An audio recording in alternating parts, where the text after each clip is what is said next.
Hello guys. ரொம்ப நாள் கழிச்சு வீடியோ போடுறேன். ஸோ ஆக்சுவலி கொஞ்சம் நெட்வொர்க் ப்ராப்ளம்ஸ் இருக்கு எனக்கு. ஸோ இன்னைக்கு வந்து நம்ம பார்க்குறது வந்து psychology and other disciplines. Okay, இதுவரையும் நம்ம பார்த்தது வந்து டிஃப்ரெண்ட் பிரான்ச்சஸ் தான் பார்த்துருக்கோம். ஓகே, இப்போ இந்த மாதிரி பிரான்ச்சஸ் இருக்குது, அந்த மாதிரி பிரான்ச்சஸ் இருக்குது. எப்படி சொல்கிறது, sports psychology, educational psychology, clinical psychology நிறையா பார்த்தோம். இப்போ நம்ம இன்னைக்கு வந்து அந்த சைக்காலஜி வந்து மற்ற டிசிப்ளின்ஸ்ல யூஸ் பண்ணலாம், மற்ற ஒரு ஸ்டடீஸ்ல யூஸ் பண்ணலாம். அது எப்படி நம்மளுக்கு யூஸ்ஃபுல்லாக இருக்கும் அப்படின்னு சொல்லி தான் பார்க்குறோம். Okay, any discipline which deals with people would definitely recognize the relevance of knowledge or psychology. இப்போ யாரா வேணாலும் இருக்கட்டும். ஓகே, யாரா வேணாலும் இருக்கட்டும், அவங்க என்னதான் அவங்க வந்து எந்த ஸ்டடி பண்றாங்களோ அது வந்து மக்களோட டீல் பண்ணுதுன்னா, மக்களோட பிஹேவியர், அவங்க எப்படி வாழ்றாங்கன்னு சொல்லி பார்க்குற ஒரு இதா இருந்துச்சுன்னா, அங்க வந்து அவங்களுக்கு நல்லாவே தெரியும் சைக்காலஜி எந்த அளவுக்கு அங்க முக்கியம்னு சொல்லிட்டு. ஓகே, ஸோ அதனால தான் sociologists also acknowledge the relevance of other disciplines in understanding human behaviors. அதாவது எப்படி சைக்காலஜி வந்து மற்ற டிசிப்ளின்ஸ்க்கு நம்ம அந்த அவங்களோட டிசிப்ளினை பார்க்கறதுக்கு சைக்காலஜி எவ்வளோ ஹெல்ப் பண்ணுறதோ, அதே மாதிரி அவங்களோட டிசிப்ளின்ஸ், அதாவது அதர் டிசிப்ளின்ஸ் நம்ம சைக்காலஜிக்கு எப்படி ஹெல்ப் பண்ணுறது தான் சில சைக்காலஜிஸ்ட் வந்து அதை ரிசர்ச் பண்ணி அதை அவங்களுக்கு யூஸ் பண்ண ட்ரை பண்ணுறாங்க. ஓகே, ம் ஸோ அதுதான் அவங்க இப்போ யூஸ் பண்ண ட்ரை பண்ணுறாங்க. ஸோ அது யூஸ் பண்ணி கொண்டு வர்றது தான் அதர் டிசிப்ளின்ஸ். சைக்காலஜியும் மற்ற டிசிப்ளினையும் ஒன்று சேர்த்து கொண்டு வர்றது தான் அவங்க இப்போ ட்ரை பண்ணுறாங்க. ஓகே, ஸோ சில knowledges பார்க்கலாருங்க. In studying mental activities involved in creation of literacy, text, music, and drama, psychology shares its knowledge with literature, art, and music. Some of the major disciplines linked to the field of psychology are discussed below. அதாவது இப்போ வந்து psychology வந்து அதோட knowledge share பண்ணுது. Okay, அந்த subject எப்படி நம்ம psychology கூட அதை ஷேர் பண்ணுதோ, அதே மாதிரி தான் நம்ம சைக்காலஜியும் மற்ற இது கூட ஷேர் பண்ணுது. ஓகே, ஸோ நம்ம இதை எடுத்துக்கலாம், லிட்ரேச்சர் எடுத்துக்கலாம், மியூசிக் எடுத்துக்கலாம், சாங்ஸாக இருக்கலாம். ஓகே, ட்ராமாவாக இருக்கலாம். அது எல்லாமே சைக்காலஜியை யூஸ் பண்ணி தான் அது இருக்குது. லிட்ரேச்சராக இருக்கட்டும், லிட்ரேச்சரில் வந்து சைக்காலஜிக்கலாக அந்த சைக்காலஜியை பற்றி படித்தவங்க தான் மனுஷங்களோட அந்த மனுஷங்களோட பிரெயின் எப்படி ஒர்க் ஆகுது அப்படின்னு சொல்லிட்டு அவங்க பேசிக் அண்டர்ஸ்டாண்டிங் இருக்கணும்னா சைக்காலஜி, அது அவங்க சைக்காலஜி படிக்கலனாலும் அந்த பேசிக் அண்டர்ஸ்டாண்டிங் இருக்கும். ஸோ அந்த பேசிக் அண்டர்ஸ்டாண்டிங் யூஸ் பண்ணி அவங்க பார்க்கறது தான் லிட்ரேச்சரில் யூஸ் பண்ணுறாங்க. அதே மாதிரி தான் சைக்காலஜி லிட்ரேச்சரும் யூஸ் பண்ணுறது. மியூசிக்லையும் சைக்காலஜி யூஸ் பண்ணி தான் ஒரு ஒரு மாதிரி சேடு, எமோஷ்னலு, அப்புறமா அந்த அந்த இதெல்லாம் கொண்டு வரது காரணம் சைக்காலஜி தான். ஓகே, ஸோ அதனால இதெல்லாம் கொண்டு வராங்க. ட்ராமாலையும் ஒரு ஒரு மாதிரி சேட் ஃபீலிங் கொடுக்கணும் அப்படின்னு நினச்சாங்கன்னா அந்த சைக்காலஜிக்கு அதை யூஸ் பண்ணி தான் அந்த சேட் ஃபீலிங் கொடுப்பாங்க. ஸோ இந்த இதுக்குள்ள மேஜராக சில, அதாவது சைக்காலஜி கூட கனெக்ட் இருக்கிற மேஜரான சில டிசிப்ளின்ஸ் வந்து பார்க்கலாம். ஓகே, ஃபர்ஸ்ட்ல வர்றது வந்து ஃபிலாசபி. ஓகே, என்ன ஃபிலாசபின்னு கேட்டிங்கன்னா, அது வந்து ஒரு விதமான ஒரு விஷயம் சொல்லலாம். அவங்க இதை பற்றி படிக்கிறவங்க, வாழ்க்கையில் என்ன நடக்குது, உலகத்தில் என்ன நடக்குதுன்னு சொல்லி அவங்க பேசுகிறவங்க. ஓகே, அவங்கள தான் ஃபிலாசபர்ஸ் தான். So so until the end of 19th century, certain concerns that are now part of contemporary psychology, like what is the nature of mind or how do humans come to know their motivations and emotions, were concerns of philosophers.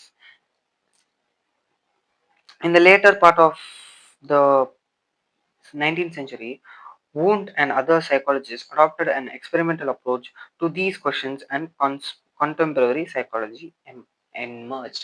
அதாவது இப்போ நம்ம psychology வந்து ஃபிலாசபியில் தான் emerge இருக்கு. ஏன்னா ஃபிலாசபியில் இருக்கிறவங்க தான், அதாவது 19th சென்ச்சுரி அப்போ தான் இவங்க வந்து சில சில பேர் வந்து ஒரு இன்ட்ரெஸ்ட் கொண்டு வந்தாங்க.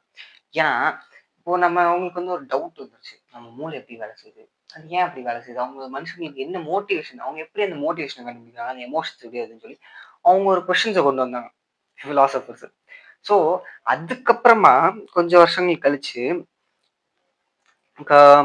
இந்த later part of 19th century, அதாவது 19th சென்ச்சுரியிலேயே கொஞ்சம் காலம் கழிச்சு வூண்டும் மற்ற சோஷியாலஜிஸ்டும் இந்த கொஸ்டினுக்கான ஆன்சரை தேட தான் ஆரம்பிச்சாங்க. அதுதான் கண்டெம்பரரி சைக்காலஜி. ஓகே, சும்மா சைக்காலஜிக்கு முன்னாடி இருக்கிறது தான் contemporary psychology. Okay, so next, despite the emergence of psychology as a science, it greatly draws from philosophy, particularly with respect to methods of knowing and various domains of human nature.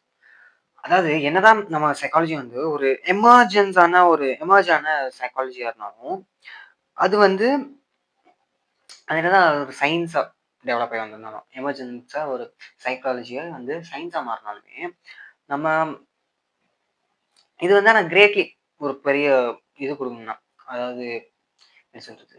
Contribution, great contribution யார் குடுக்குறாங்க பார்த்தீங்கன்னா, it is philosophers. ஏன்னா அவங்களோட கொஸ்டின்ஸ்க்கு தான் பதில் சொல்லணும்னு சொல்லி psychology கிளம்பிச்சு. So philosophy is greatly contributed to psychology. Okay. So இந்த மாரி நெறைய விஷயங்கள தெரிஞ்சுக்கணுன்றதுக்காக ஆரம்பிச்சது தான் சைக்காலஜி. ஓகே. அதுவும் இல்லாம மெயின் சோர்சஸ் அதாவது சைக்காலஜிக்கான ரிசர்ச்க்கான விஷயங்கள கொண்டு வரதுக்கு காரணமும், அந்த ரிசர்ச்சஸ் எப்படி பண்ணலாம், அந்த மெத்தட்ஸ் எல்லாம் கொண்டு வரதுக்கு காரணமும் பிலாசபி தான். ஒரு டொமைன் மாரி இருக்கிறதும் பிலாசபி தான். ஓகே. அதே மாரி human nature, domain of human நேச்சர கொண்டு இது நமக்கு ஒரு ஐடியா குடுத்ததும் பிலாசபி தான். Okay. So next medicine. Okay. மெடிசின்ல சைக்காலஜியா ப்ரோ? மெடிசின்ல சைக்காலஜி இருக்கு. So doctors have realised that the maximum healthy body requires a healthy mind in actually true. அதாவது டாக்டர்ஸ் என்ன சொல்றாங்கன்னா, ஒரு மனுஷன் வந்து என்னதான் ஹெல்தியா இருந்தாலும், மேக்ஸிமம் பொட்டன்ஷியல் எனக்கு எந்த கெட்ட பழக்கமும் கிடையாது. நான் அப்படியே டயட் ஃபிட்டு. ஒரு அமௌண்ட்டான ஃபுட் தான் எடுப்பேன். வெஜ்ஜீஸ் நெறையா சாப்பிடுவேன். வெஜ்ஜுனா, நான்வெஜ் கொஞ்சம் கம்மியா தான் எடுத்துக்குவேன். அப்படின்னு சொல்லி என்னதான் அவங்க அவ்ளோ அவ்ளோ ஹெல்த்தியா இருந்தாலுமே, தே நீட் அவங்களுக்கு வந்து ஒரு ஹெல்த்தியான மைண்ட் வேணும். ஒரு ஹெல்த்தியான தாட்ஸ் வேணும். அது இப்ப நீங்க என்னதான் பெரிய ஹெல்த்தி பெர்சனா இருந்தாலுமே, நீங்க சைக்கோ கில்லரா இருந்தா எப்படி உங்கள இதுன்னு சொல்ல முடியும்? You need a healthy mind. என்னதான் ஹெல்த்தி பாடி இருந்தாலும் ஒரு ஹெல்த்தி மைண்ட் வேணும். Okay. So, a large number of hospitals now employ sociologists. The role of sociology, sorry. அதாவது இப்போ நெறைய ஹாஸ்பிட்டல்ஸ்ல வந்து சோசியாலஜிஸ்ட் சாரி சைக்காலஜிஸ்ட்ட கொண்டு வர ஆரம்பிச்சுட்டாங்க. அவங்கள வந்து எம்ப்ளாய் பண்ண ஆரம்பிச்சுட்டாங்க ஒரு ஹாஸ்பிட்டல்ஸ்ல. ஏன்னா இப்போ ஒரு சவுண்டான மைண்ட் வேணும்ல, ஒரு ஹெல்த்தியான மைண்ட் வேணும். ஸோ அதுக்காக சைக்காலஜிஸ்ட் தான் அவங்க ஹாஸ்பிட்டல்ல இது பண்ண ஆரம்பிச்சாங்க. கவுன்சிலிங்ஸ்க்கு அவங்களுக்கு என்ன ப்ராப்ளம், டிஸார்டர்ஸ் ஏதாவது இருந்துச்சுன்னா அதை எப்படி கியூர் பண்றது அப்படின்னு சொல்லி பார்க்கறதுக்காக சைக்காலஜிஸ்ட்ட அவங்க எம்ப்ளாய் பண்ணாங்க ஹாஸ்பிட்டல்ல. ஓகே. நெக்ஸ்ட் வந்து அதுக்கப்புறம் என்னன்னா, the role of psychologists in preventing people from engaging in health hazard behaviors and in adhering to the prescribed doctor's regimen are some of the important areas where two disciplines have come together. Okay. இப்ப நான் அதுக்கு முன்னாடி சொன்னது தான். எப்படின்னா, இப்ப psychologist வந்து எதுக்கு அங்க எம்ப்ளாய் ஆயிருக்காங்கன்னா, இப்போ சில பேர் வந்து ரொம்ப ட்ராமடைஸா இருப்பாங்க சின்ன வயசுல. அவங்களுக்கு வந்து ஏதோ அவங்க தப்பா முடிவு எடுத்துக்க கூடாது. அவங்களுக்கு உடம்புக்கு அவங்க வந்து அவங்க உடம்ப அவங்க ஹார்ம் பண்ணிக்க கூடாது அப்படின்னு சொல்லிட்டு ஒரு கவுன்சிலிங் செஷன் மாரி பண்ணி அது பண்றது. ஓகே. அதுக்காக தான் சைக்காலஜிஸ்ட். அதே மாரி அவங்க டாக்டர்ஸ் என்ன சொல்றாங்க, அவங்க எதுக்கு வராங்க. ஒரு பெரிய சைக்காலஜிஸ்ட் வந்து அந்த மாரி கவுன்சிலிங் செஷன்ஸ் போகும். ஓகே.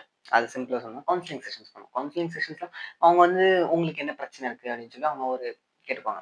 3வது மனுஷங்க தான். ஆனா உங்களோட நீங்க பர்சனலா அவங்ககிட்ட சொல்றதுன்னா, இட் வில் பி கான்ஃபிடென்ஷியல். அவங்க வந்து உங்களோட பிரிஸ்கிரைப்டு டாக்டர்ஸ் கிட்ட நீங்க சொல்ல வேணாம்னு சொல்றீங்கன்னா, அவங்க இது பண்ண மாட்டாங்க. பட் யூசுவலா பார்த்தீங்கன்னா, நீங்க வந்து உங்களோட பிரச்சனைய சொல்றீங்க. அவங்க வந்து அதுக்கான ஒரு ஒரு சின்ன கியூர் மாரி சொல்லுவாங்க. ஓகே. நீங்க என்ன பண்ணா அத அவாய்ட் பண்ணலாம்னு சொல்லிட்டு. ஸோ இந்த இடத்துல சைக்காலஜிங்கிற ஒரு டிசிப்ளினும், மெடிசின் ஹெல்த் அதாவது மெடிக்கல் சயின்ஸ்ங்கிற ஒரு டிசிப்ளினும் ஒண்ணு சேருது. இது 2மே ஒரு இடத்துல ஒண்ணு சேர்ந்து ஒர்க் ஆகுது. அதுதான் இந்த இடத்துல மெடிசின்ல யூஸ் ஆகுது சைக்காலஜி. ஓகே. இப்போ சில இது ம் எனக்கு ஒரு பெஸ்ட் எக்ஸாம்பிள். எதுக்கு மெயினா சைக்காலஜி வந்து மெடிசின்ஸ்க்கு போச்சுன்ட்டு. இப்போ சில பேர் வந்து கேன்சர் வந்து சில பேர் அட்மிட் ஆயிருக்காங்க. ஓகே ஹாஸ்பிட்டல்ஸ்ல. இது சின்ன எக்ஸ்பெரிமெண்ட் மாரி தான் போச்சு. அவங்க வந்து என்ன பண்ண சொன்னாங்கன்னா, உங்களோட இமேஜினேஷன் இருக்குல்ல. இப்போ அடாலசன்ஸ்ல இருக்கும்போது, இல்ல சின்ன பசங்களா இருக்கும்போது ஒரு இமேஜினேஷன் இருக்கும்ல. அந்த இமேஜினேஷன் வழியா இவங்க பேஷண்ட்ஸ் கிட்ட என்ன சொல்றாங்க, நீங்க இமேஜின் பண்ணிக்கோங்க. மூச்சு உள்ள இழுத்து நீங்க விடும்போது, அந்த கேன்சர்ஸ் எல்லாம் அப்படியே ஃப்ரீ ஆகுறதா யோசிச்சுக்கோங்க. இல்லாட்டி வேற ஏதாவது கிட்னி கேன்சர்ஸ் அந்த மாரி இருக்குன்னா, நீங்க நல்லா மூச்சு இழுத்து விடும்போது, அந்த பிளட் சர்க்குலேட்ஸ் எல்லாம் அங்க போயிட்டு சேர்ந்து உங்க பாடி ஹீல் ஆகுற மாரி இமேஜின் பண்ணுங்கன்னு சொன்னாங்க. இந்த மாரி ட்ரீட்மெண்ட் பண்ணும்போது, டாக்டர்ஸே ஆச்சரியப்படுற அளவுக்கு அவங்களுக்கு வந்து பாசிட்டிவ் அவுட்கம் வந்துச்சு. பாசிட்டிவ் ரிசல்ட்ஸ் வந்துச்சு. ஓகே. அதனால தான் சைக்காலஜி வந்து இட்ஸ் லைக் தட். இத வந்து ம் சரி.